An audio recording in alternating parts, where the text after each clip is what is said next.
The pen touched the page, but King Charles did not immediately sign. For several unbearable seconds, the room remained frozen, as the monarch stared at the decree that would permanently remove Meghan's remaining royal titles and sever the Sussex household from the working monarchy. Then his hand moved. One signature ended years of hesitation, private warnings, and family negotiations, and created the most devastating royal rupture of his reign. Before we go deeper into what this really means for the royal family, make sure to subscribe so you don't miss a single update. Charles lowered the pen but did not release it. Two senior advisors stayed completely silent as the ink settled beneath his name. The order stripped Meghan of the Duchess of Sussex styling, ceremonial privileges, and palace recognition. A crown decree, in plain terms, was a direct royal order defining what the palace would officially recognize. This one also removed the Sussex household from patronages, official listings, and public representation of the monarchy. The king stared at the final page. His recorded consultation with palace advisors had made the consequences clear, yet the decision still felt deeply personal. By signing, he was not only protecting the institution from confusion, he was closing a formal door on his younger son's family, and the silence revealed how deeply that choice wounded him. Across the Atlantic, Meghan opened the message while reviewing correspondence. She read the first paragraph twice, as anger hardened into disbelief. When Harry entered, she lowered the document and asked whether he had known before her. He hesitated. That hesitation changed everything, because her outrage was suddenly joined by suspicion. Meghan turned to the clause buried near the end. It forbade her from using royal titles in commercial appearances, campaigns, introductions, or media projects. The restriction did not merely remove ceremonial standing. It threatened the identity attached to contracts, speeches, and global recognition. She demanded an explanation, but Harry reached for a second envelope before answering. The sealed attachment carried his name. Its wording described the prince as suspended from royal recognition, meaning his official position was frozen rather than permanently erased. Charles had separated their punishment, leaving his son one narrow path back, while making Meghan's removal final. Harry folded the page before she could read it. Meghan stepped closer and demanded that he hand it over, but he refused. In that moment, the decree stopped being only a battle between California and the palace. It became a secret inside their marriage. But before Meghan could understand why Charles had divided their fate, she first had to confront the husband whose name appeared inside the one page he would not let her read. The decree did not strike Meghan and Harry in the same way. For her, it was a public humiliation, a final declaration that the institution she had challenged no longer recognized her place within it. For him, it was something more painful, a message from his father, written in the language of punishment, but shaped by the memory of a son who had once stood proudly beside the crown. Meghan held his gaze from across the private study, but Harry would not meet it. She had entered royal life as a celebrated bride and later built an independent public identity. Yet the Duchess of Sussex styling, the title granted through her marriage, still carried enormous emotional and commercial weight. Losing it meant more than losing palace recognition. It threatened the name attached to speeches, partnerships, introductions, and the story she had spent years defending. Harry folded the sealed page with deliberate care and slipped it inside his jacket. Born into the monarchy, he had served as a working royal, represented the crown abroad, and lived most of his life under rules that followed him even after he left Britain. Those memories could not be erased by distance. Neither could the painful truth that the institution he had rejected was still his family. Meghan stepped closer and asked whether Charles had offered him a separate settlement. He said nothing. His silence felt like confirmation, and the hurt in her voice sharpened as she demanded to know why his position had been suspended, while hers had been permanently removed. Harry wanted to defend her from what he saw as calculated cruelty, But another fear had already taken hold. Their shared choices may have cost him his final recognized place beside his father. The prince finally admitted that a private warning had arrived 48 hours before the signature. According to the documented message delivered through a confidential palace channel, Charles had offered one last meeting and a temporary pause in the decree if his son returned to Britain alone. The invitation was not a restoration of royal duties. It was a personal attempt to stop the break before it became permanent. Meghan's expression changed when she realized no equivalent invitation had been sent to her. The exclusion convinced her that the order was not simply designed to separate the Sussex brand from the crown. It was designed to separate husband from wife, leaving Harry a path back while closing hers completely. Harry pressed a hand against the sealed attachment, as though he could keep the truth contained inside it. Then he admitted the warning had referred to a remembrance ceremony. One specific royal moment he had deliberately hidden from Meghan because he feared that speaking about it would lead directly to this decree. And the incident Harry had concealed was not an argument behind palace doors. It was a public act that Charles interpreted as the final rejection of the crown itself. Every royal fracture has a moment that later appears inevitable. In this story, that moment came during a private remembrance ceremony at St. George's Chapel, where an empty chair, an altered program, and one refused request transformed years of tension into a crisis Charles could no longer ignore. What happened that afternoon did not remain inside the chapel. It followed the king back to Windsor, and onto the decree he eventually signed. Charles had intended the ceremony to become a quiet beginning, not another battlefield. He invited Harry and Meghan to attend a private family remembrance service honoring the late Queen, with no press appearance, no formal royal duties, and no expectation that they would stand before the public. A remembrance service was simply a gathering held to honor someone who had died. And this one mattered, because it offered the family a rare chance to meet without spectacle. Private seating and a small gathering afterward were arranged so trust could begin again. Meghan read the written conditions only minutes before the ceremony. One request stated that the Sussexes must enter without personal photographers or independent recording staff. She saw the restriction as another attempt to control their version of events, while palace officials viewed it as protection for a deeply personal family moment. Her frustration rose quickly because the dispute touched the very wound that had followed her for years. Who had the right to shape the story of her royal life? Harry asked her to accept the condition for one afternoon. He reminded her that his grandmother was being honored, and that his father had made the invitation personal, not official. Yet Meghan refused to attend under rules she believed were designed to silence them. Torn between his wife and the family waiting inside, he made the decision that changed everything. He left with her. Charles entered the chapel and immediately noticed the two empty chairs beside the aisle. His expression remained controlled, but he quietly asked an aide whether the couple had arrived. The advisor returned with a folded note, confirming that Harry and Meghan had left the estate. The king read it once, closed his hand around the paper, and continued without speaking. Later that evening, the damage deepened. According to a documented palace account, Charles learned that a statement calling the restrictions unworkable and disrespectful had already been drafted for possible release. It was never published, but the wording reached senior officials and was treated as proof that even a private ceremony could become another public confrontation. Charles ordered a formal title review before midnight. A title review meant an examination of whether royal names, ranks, and privileges should continue to receive palace recognition. Still, he delayed the final action. Before signing anything, the monarch summoned Harry to one last meeting with no Meghan, no lawyers, no aides, and no cameras. That final meeting was supposed to prevent the decree, yet the words exchanged between father and son pushed Charles closer to signing it than ever before. There were no courtiers to soften the language, and no advisors to interrupt when emotions rose.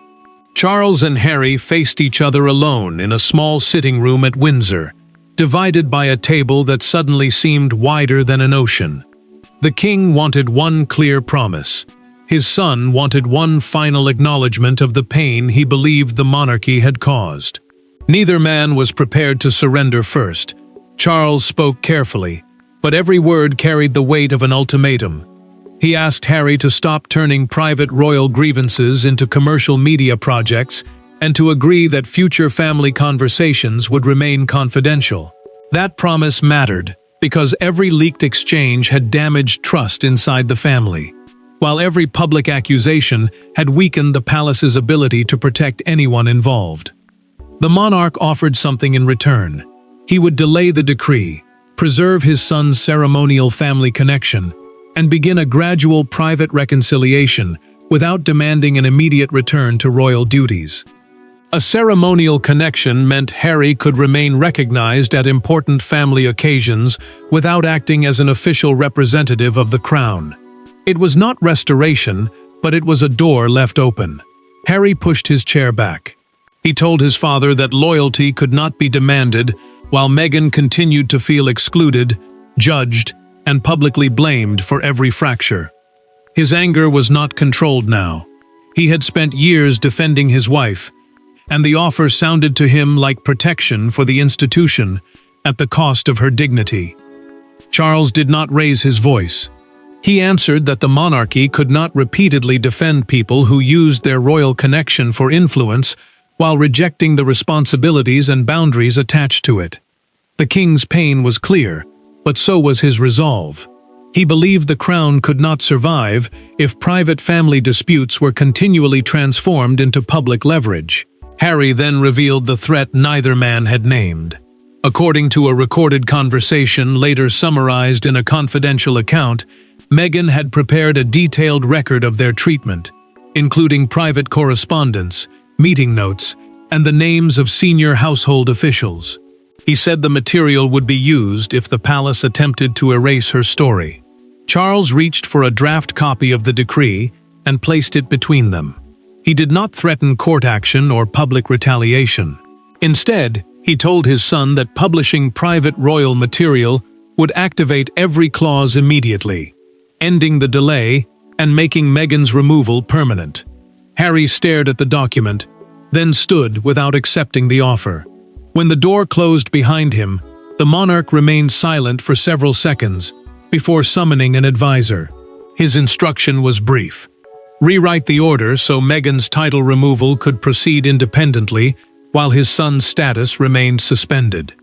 Yet Charles was not the only person shaping the order, because behind the final wording stood a quieter figure who understood exactly how royal power survives a family rebellion. The decree carried Charles's signature, but its most consequential language reflected Prince William's deepest concern. The monarchy could not enter another reign with the Sussex conflict still attached to every decision. The future king did not demand revenge. He demanded separation, clean, permanent, and impossible to reinterpret. For William, this was no longer a dispute between relatives. It was a threat to the stability he would one day inherit. William understood that every unresolved confrontation could follow him into his own reign and overshadow Catherine's place beside him. As heir, he could not personally remove titles, but his advice carried exceptional weight because he would eventually inherit responsibility for the crown's continuity, the duty to keep the monarchy stable as one reign passes into the next. A family wound left open now could become a constitutional weakness later. The prince reviewed the amended decree with Catherine long after the formal meetings had ended. He moved through each clause with controlled precision until he reached the passage concerning Harry. Then he stopped. In a private conversation later recorded in a confidential household account, he admitted that separating his brother from the monarchy felt like losing him for a second time. Catherine did not challenge the need for boundaries. She challenged the cost. She asked whether public humiliation would truly create peace or simply deepen the wound until reconciliation became impossible. Her question struck at the part of William he had tried to silence, because beneath the strategy remained a brother who remembered shared grief, private promises, and a bond once thought unbreakable. William returned to the document and removed its harshest provision. The deleted language would have erased Harry from ceremonial family records, official lists, preserving a royal person's place in family events and historic observances. The future king supported firm separation, but he refused to let punishment rewrite his brother out of royal history. The prince then demanded another protection. Archie and Lilibet would not be blamed for their parents' conflict, and their private connection to Charles would remain untouched. The clause mattered because it separated innocent children from an adult struggle and prevented the decree from becoming a punishment passed to another generation. Catherine supported the change, reminding him that the crown's strength would be judged not only by how firmly it acted, but by whom it chose to protect. Charles accepted both amendments when the revised order reached him. He preserved Harry's family record and approved the safeguard for the children. Yet the king added one final restriction, without changing the decree's public summary. Its wording targeted any future commercial use of Meghan's former styling, and gave the palace authority to issue an immediate correction whenever that title appeared. The true force of that hidden restriction became clear within hours, when Meghan's team received an instruction that changed every future contract carrying her royal name. The first consequence did not arrive from Buckingham Palace. It came through a business call. Meghan's advisors were informed that every active project using her royal styling had to be revised immediately, while invitations, biographies, promotional materials, and charitable partnerships required new approval. In a single morning, the title that had opened global doors became a forbidden reference, and the life built around it began to fracture. Meghan listened as one representative carefully asked what name should appear on future materials. The decree now affected branding, introductions, patronage references, official biographies, and any suggestion that she still acted with royal authority. A patronage was simply a public connection between a royal figure and an organization, often used to give that cause visibility and trust. Losing those associations mattered, because her title had shaped not only how she was introduced, but how institutions measured her influence. Several organizations paused planned announcements, while lawyers reviewed contracts carrying the Duchess of Sussex styling. Invitations were pulled back, promotional pages were frozen. Every delayed decision sent the same message. Until the new rules were understood, no company wanted to risk appearing connected to the crown without permission. Meghan's expression hardened when the representative repeated the question. She answered that her identity could not be rewritten by a palace document, then ended the call before anyone could respond. Her anger came from more than wounded pride. The title had been part of her public life for years, and stripping it away threatened both her standing and the story she had built around surviving royal rejection. Harry entered moments later and found her removing framed royal photographs from a shelf. He asked her to stop, but she did not turn. She told him the monarchy had already removed them first. The words struck him because they reduced years of family conflict to one brutal truth. What had once connected them to Britain had now become evidence of exclusion. The hidden restriction arrived minutes later through a documented legal notice. Any continued commercial use of Meghan's former royal title would trigger a formal palace correction, publicly separating the project from the crown. That meant even a single outdated biography could invite a humiliating response watched around the world. Harry then opened the final page concerning his own status. It confirmed that his position would be reviewed every year, and could only be restored through direct reconciliation with Charles, and a permanent promise of confidentiality. The condition gave him a path back, but it also forced him to choose between private family repair and the public life he had built beside his wife. Meghan surprised everyone by refusing to issue an immediate counterstatement. She cancelled every scheduled appearance, dismissed the advisors, and asked Harry to meet her alone away from the house, without publicists, lawyers, or prepared answers. For the first time since the decree arrived, Meghan did not want a strategy meeting. She wanted the truth from the man whose future had been separated from hers. Away from advisors, legal language, and royal protocol, the crisis finally became what it had always been: a conversation between two people whose marriage had carried the weight of an international family conflict. Meghan wanted Harry to reject the decree completely. Harry wanted her to understand that his father had left him a narrow path home. What followed was not a dramatic shouting match, but something far more dangerous: honesty. Harry explained that his suspended status was not an invitation to return as a working royal. It was one final chance to rebuild a private relationship with Charles while remaining outside official duties. A working royal was a family member who carried out public engagements on behalf of the crown, and that role was not being offered back. What remained was smaller, more fragile, and far more personal. Meghan understood the difference immediately. The decree placed her permanently outside the institution, while leaving her husband and children connected to it through family. That distinction mattered because it separated their futures for the first time. They had faced public attacks together, left royal life together, and built a new identity together. Now the palace had drawn a line through the marriage and offered Harry something it had denied her. Meghan asked whether he intended to return to Britain without her.